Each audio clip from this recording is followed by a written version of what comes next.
Donc vous vous rappelez, dans la vidéo précédente, on a montré comment est-ce qu'on allait faire pour créer des applications.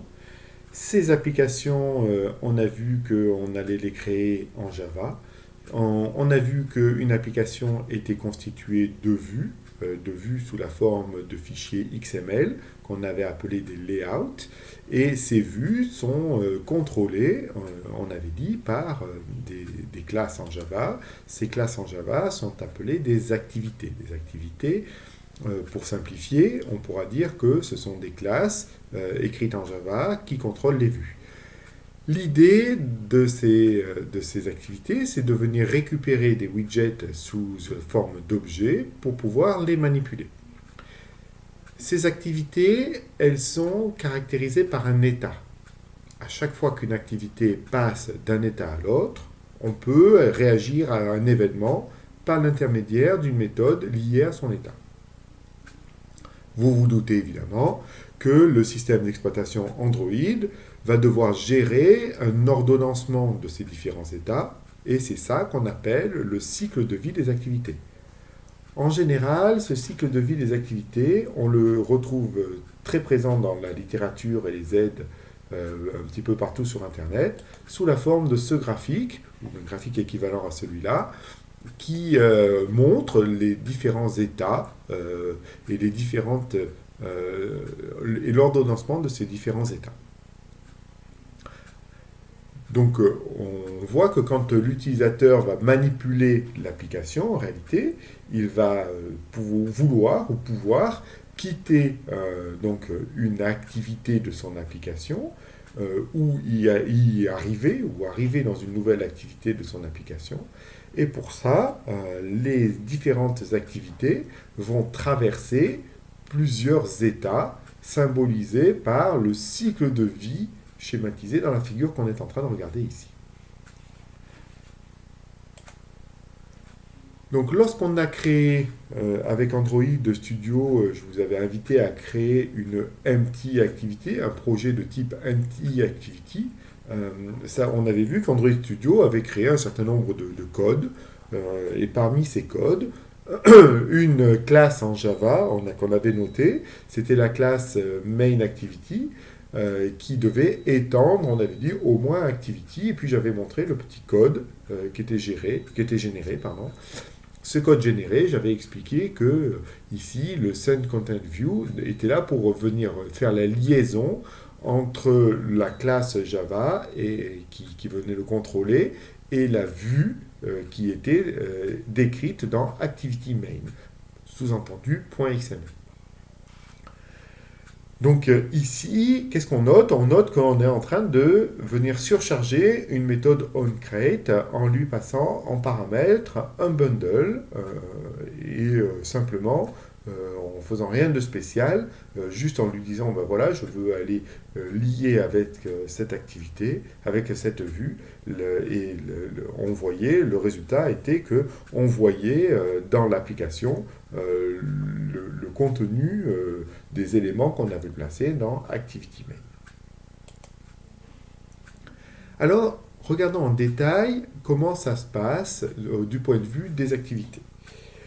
Du point de vue de l'activité, au moment où l'application est démarrée, le fichier du manifeste indique que c'est cette activité qui s'appelle main activity qui doit être démarrée en premier.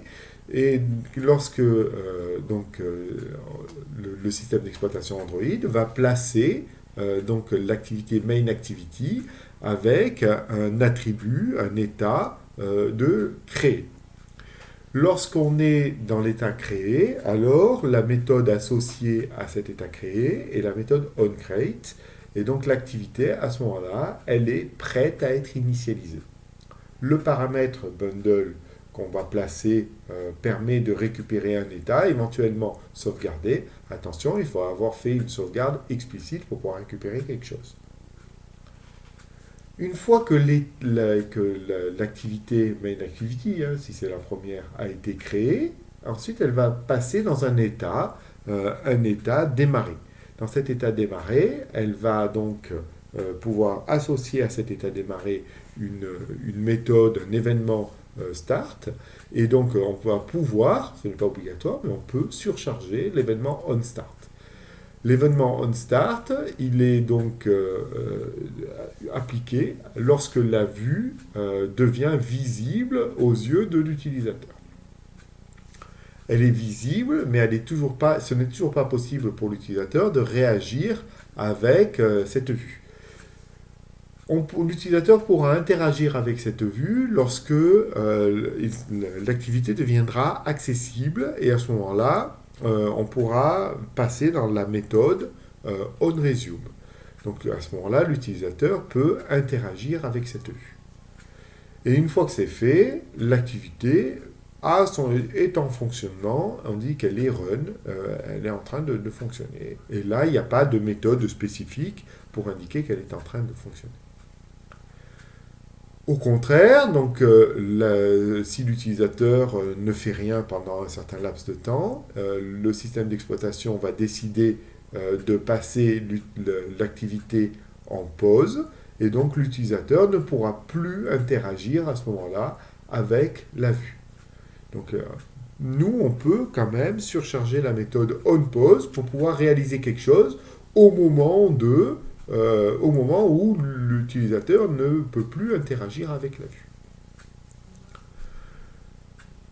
Ensuite, l'activité peut être arrêtée, et du coup, on peut venir, au moment où on est arrêté, venir surcharger la méthode onStop, qui permet donc à la vue de devenir invisible aux yeux de l'utilisateur.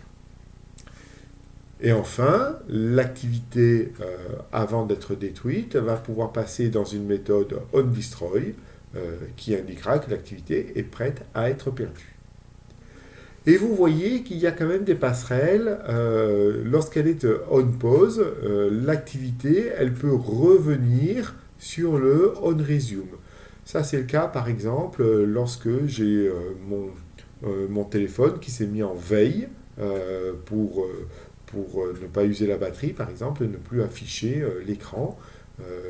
Elle est passée en pause, et puis elle peut revenir sur du onResume.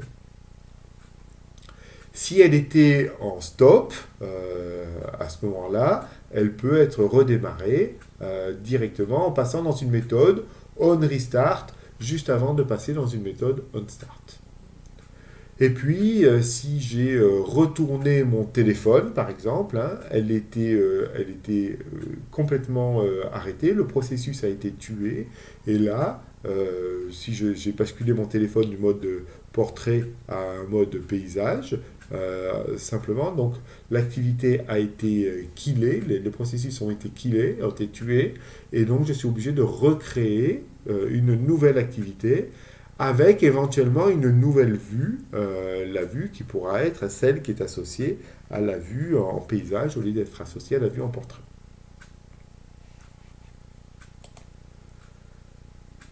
Donc, ce qu'il faut retenir, c'est que entre chaque étape, l'application, elle va appeler une méthode qui porte le même nom que l'état traversé. C'est, par exemple, à la création, la méthode onCreate. L'étape d'après, ça on va le voir dans la prochaine vidéo, on va voir comment est-ce qu'on va faire, nous, si on veut gérer plusieurs activités. Et notamment, lorsque on va vouloir échanger des informations, des données, d'une activité à l'autre dans la même application, par exemple. Donc pour faire ça, on va devoir utiliser un mécanisme qui s'appelle les intents, et ça fera l'objet de notre prochaine vidéo.